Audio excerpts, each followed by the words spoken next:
दांत क्यों घिस जाते हैं?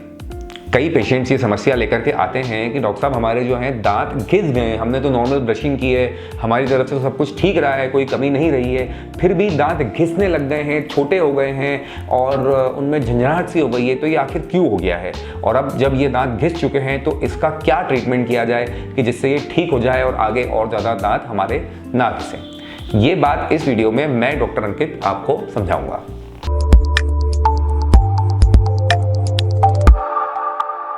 दोस्तों, मैं एक MDS मैक्सिलोफेशियल सर्जन हूँ, चेहरे की सभी प्रकार की सर्जरी करता हूँ। मैं हेयर ट्रांसप्लांट सर्जरी भी करता हूँ, जिसके लिए मैंने मेरे दर्शकों के अनुरोध पे एक अलग से चैनल शुरू किया है। कई क्वेरीज हमारे पास हेयर ट्रांसप्लांट रिलेटेड आती थी, तो हमने एक अलग यूट्यूब चैनल बनाया है डेडिकेटेड हेयर ट्रांसप्लांटेशन से जुड़ी जानकारी हमारे दर्शकों को देने के लिए, जिसका नाम सेरेफिक हेयर ट्रांसप्लांट करके है। आपको आप सर्च करेंगे तो मिल जाएगा, इसकी लिंक नीचे हमने दी है, तो आप इसे सब्सक्राइब करेंगे तो आपको बालों संबंधित सारी समस्याओं का जो भी बेस्ट पॉसिबल सॉल्यूशन है और क्वेरीज हैं, उनके सवालों के जवाब हैं, वो हम यहाँ पर उपलब्ध कराते हैं। तो इसे आप सब्सक्राइब करें, सेरेफिक हेयर ट्रांसप्लांट नाम से लिंक यहाँ पर हमने दी है। तो अब शुरू करते हैं हम आज का टॉपिक हमारा। दांत आपस में मिलने की वजह से या किसी और वजह से जब घिसने लग जाते हैं तो इसके 6-7 कुछ कॉमन कारण हैं जो मैं आपको बताने जा रहा हूं। जैसे कई लोगों में दांत मिलने का पैटर्न इस तरह से होता है, कुदरती तौर पे ऐसी बनावट होती है जबड़ों की हमारे कि दांत आपस में अत्यधिक कांटेक्ट में रहते हैं, और ऐसा होने की वजह से आपस में एक दूसरे को वेयर करते जाते हैं, एब्रेड करते जाते हैं या घिसते जाते हैं। तो ये देखने में आता है कि ऐसे लोगों में दांतों का जो ऊपर का सरफेस है या एज है वो पहले से अब ज्यादा घिसी भी है, इनेमल वहां का जा चुका है। इसमें पेशेंट का कोई फॉल्ट नहीं है, ये कुदरती तौर पर दांत मिलने का पैटर्न ही ऐसा है। इसके अलावा ये देखने में आता है कि जिन लोगों में बहुत ज्यादा दांतों को आपस में भींचने की आदत है, क्लेंचिंग या ब्रक्सिज्म जिसे कहते हैं, कई लोग ऐसा दिन में भी करते हुए अपने आप को महसूस करते हैं, या कई बार लोगों को पता नहीं होता और वो सिर्फ रात में सोते हुए ऐसा कर रहे होते हैं, सबकॉन्शियसली ऐसा कर रहे होते हैं, या जब एक्सेसिव किसी थॉट में होते हैं, स्ट्रेस में होते हैं या गंभीर विचार में होते हैं, ऐसे जोन में जब उनका माइंड होता है तो कई बार दांत आपस में जोर जोर से वे भींच रहे होते हैं, ऐसे जोर से क्लेंच कर रहे होते हैं। तो ये कारण बनता है लॉन्ग टर्म में दांतों के घिसने का। दांत जोर जोर से आप दबाएंगे, भींचेंगे तो उनका एनामल धीरे धीरे धीरे एब्रेड होता जाएगा, घिसता चला जाएगा। तो ये भी एक बहुत ही कॉमन प्रेजेंटेशन देखने में आता है।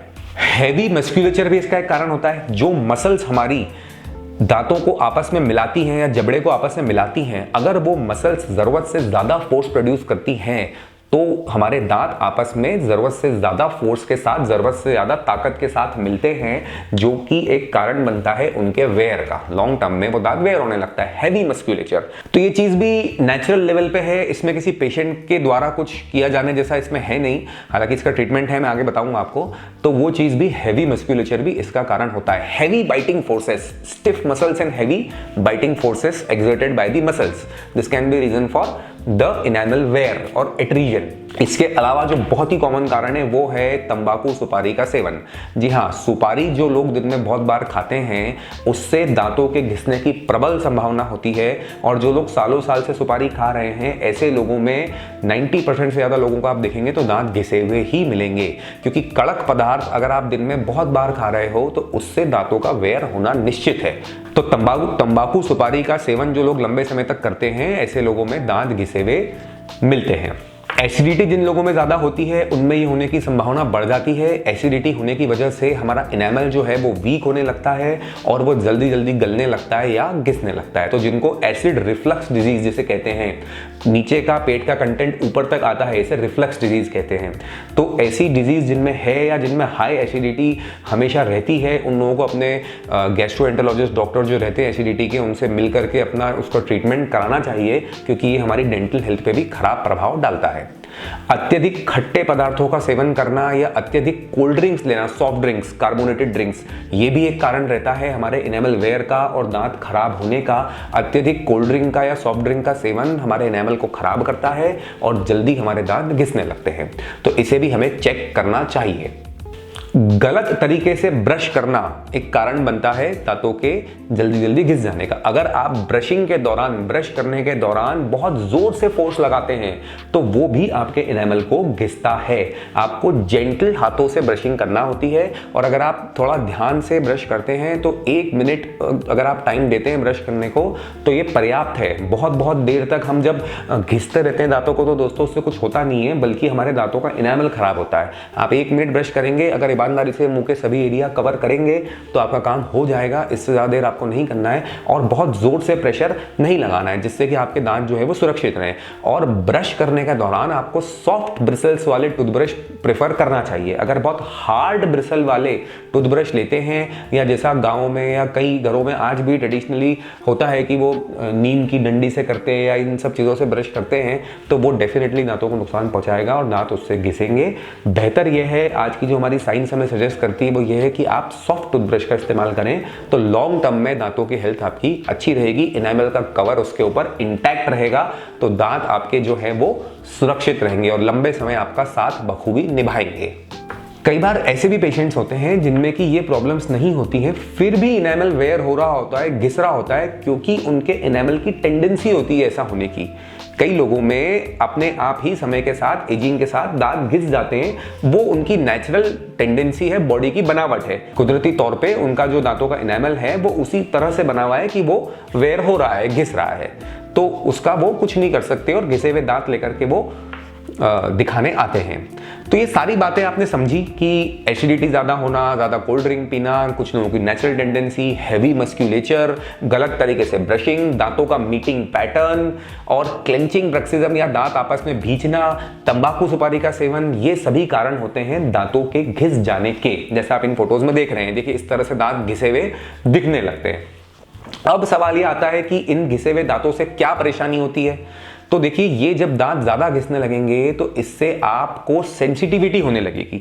अगर दांतों का इनेमल चला जाएगा तो दांतों की जो पल्प है, नस है, वो बाहरी एनवायरनमेंट को ज़्यादा एक्सपोज होगी, तो बाहर का टेम्परेचर वो ज़्यादा फील करेगी, तो सेंसिटिविटी या ठंडा गर्म लगने का चांस इससे काफ़ी बढ़ जाएगा। दूसरी चीज़ ये होगी कि अगर दांत ज़्यादा घिस जाएंगे तो पेशेंट ठीक से खाना चबा नहीं पाएंगे, क्योंकि दांत जो है वो हमारा खाना ग्राइंड करते हैं, च्यू करते हैं, आप उससे कट करते हैं फूड की अलग अलग चीज़ें। तो अगर वो प्रॉपरली आपस में मीट नहीं होंगे, उनका वो शेप पहले जैसा नहीं रहा है, तो खाना चबाने में भी आप असमर्थ होंगे कुछ हद तक और इससे आपका डाइजेशन, पाचन भी इफेक्ट होगा। तो आपको इससे पाचन संबंधी समस्याएं भी कुछ समय में देखने को मिलेंगी। तो हमें यह चाहिए कि हम इसको ट्रीट करें, ठीक करें, हम घिसे हुए दांतों के साथ ही न चलने दें। तीसरी समस्या है कि वो दिखने में अच्छे नहीं दिखेंगे। अब जब आप स्माइल करेंगे, मुंह खोलेंगे और दांत ऐसे छोटे छोटे दिख रहे हैं, घिसे हुए दिख रहे हैं, उनका शेप प्रॉपर नहीं दिख रहा है, तो आपकी स्माइल जो है वो बहुत खूबसूरत अब नहीं दिख रही है जैसी कि पहले दिखती थी। तो ये भी एक समस्या इससे होती है। तो अब इसका ट्रीटमेंट कैसे किया जाए, घिसे हुए दांतों का क्या इलाज होता है। तो अगर आपके दांत कुछ हद तक घिसे हैं तो उन्हें फिलिंग की सहायता से दोबारा ठीक किया जा सकता है। कॉम्पोजिट फिलिंग वगैरह करके इन दांतों को दोबारा रेस्टोर किया जा सकता है, ठीक किया जा सकता है। लेकिन अगर ज़्यादा घिस गए हैं तो फिर फिलिंग उसके ऊपर नहीं टिकेगी। ऐसी कंडीशन में फिर आपको उन दांतों के ऊपर कैप लगाना पड़ेगी या क्राउन लगाना पड़ेगा। कैप लगाने से दांत दोबारा से अपनी ओरिजिनल शेप और स्ट्रक्चर को पा सकेगा, दोबारा उसमें वो मजबूती आ सकेगी और आप नॉर्मली फिर उससे चबा पाएंगे, दिखने में भी वो ठीक हो जाएगा। और कैप का एक एडवांटेज और मिलेगा, वो ये कि दांत फर्दर घिसने से बचेगा आगे और उन दांतों को घिसने से वो कैप रोक लेगी। कैप जो है दांतों के ऊपर एक हेलमेट की तरह काम करेगी। हेलमेट क्या होता है, हम जब हेलमेट पहनते हैं तो किस उद्देश्य से पहनते हैं कि भाई अगर हमें कोई चोट लगे, कोई इंपैक्ट, ब्लो, मार या फोर्स हमारे सर पर आए तो हेलमेट उसे झेल ले और अंदर हमारा सर सुरक्षित रहे। वही काम कैप हमारे दांतों के लिए करेगी कि जो भी चबाने का लोड है, फोर्स है, दांत आपस में मिलने का फोर्स है, व्हाटएवर, सारा लोड कैप खुद ले लेगी और अंदर हमारा दांत उसके सुरक्षित रहेगा। नेचुरल दांत हमारा हमेशा सेफ और महफूज रहेगा। कैप के अंदर हमारे दांत जो रहते हैं वो महफूज रहते हैं, बशर्ते कैप अच्छे से बनाई गई हो। वो एक अलग टॉपिक है जो मैं आपको किसी और वीडियो में समझाऊंगा, लेकिन कैप हमारे दांतों को सुरक्षित रखेगी। अब दो बात हमें समझ में आई कि या तो फिलिंग करके वो दांत ठीक हो सकते हैं या फिर वो दांतों के ऊपर, घिसे हुए दांतों के ऊपर आप कैप लगा सकते हैं और उन्हें वापस से आप दुरुस्त कर सकते हैं। कई बार कैप लगाने के पहले आपको वहां पर रूट कैनाल ट्रीटमेंट भी करना सजेस्ट करते हैं डेंटिस्ट, क्योंकि अगर दांत ज्यादा घिस रहे हैं, उनमें सेंसिटिविटी हो रही है, तो फिर उसमें बेहतर रहता है कि रूट कैनालिंग करके आप कैप लगाएं। तो रूट कैनालिंग करना है या नहीं करना है, ये एक आसानी से अगर हम समझना चाहें तो इस बात पर निर्भर करता है कि आपके दांतों की नस के ऊपर कितना इनेमल का कवर बचा है। अगर तो सफिशिएंट कवर है तो फिर रूट कैनालिंग की जरूरत नहीं पड़ेगी, और अगर सफिशिएंट कवर नहीं है तो फिर बेहतर है कि हम रूट कैनालिंग करके उनके ऊपर कैप लगाएं। और सेंसिटिविटी भी ये हमें थोड़ा समझने में मदद करती है। जो पेशेंट बोलते हैं कि उनको सेंसिटिविटी बिल्कुल नहीं है, तो देयर आर चांसेस कि बिना रूट कैनाल की कैप लगा ले और दांत हमारे नॉर्मल हो जाए। और जो पेशेंट बोलते हैं कि उन्हें सेंसिटिविटी है, तो फिर इससे समझ में आता है कि रूट कैनालिंग करके कैप लगाना बेहतर है। तो मैं उम्मीद करता हूं कि आपको समझ में आया कि दांत क्यों घिस जाते हैं, घिसे हुए दांतों से हमें क्या परेशानी है और उसका ट्रीटमेंट क्या है। आजकल जो हमारी डिजिटल टेक्नोलॉजी है, उससे हम पेशेंट के मुंह का स्कैन करके वहीं पेशेंट को सब अच्छे से समझा सकते हैं कि जो आपके दांत हैं वो कहाँ से घिसे, कितने घिसे, उन्हें कौन से दांत को किस ट्रीटमेंट से ठीक कर सकते हैं, और ठीक होने के बाद वो कैसे दिखेंगे, उससे क्या फर्क पड़ेगा। ये सब कुछ सॉफ्टवेयर पे ट्रीटमेंट शुरू होने के पहले ही पेशेंट को समझाया जा सकता है। तो इससे जुड़ी अगर और भी कोई सवाल आपके जहन में है या कोई बात आप पूछना चाहते हैं, तो बेशक आप नीचे दिए गए नंबरों पर संपर्क करके हमसे पूछ सकते हैं। धन्यवाद।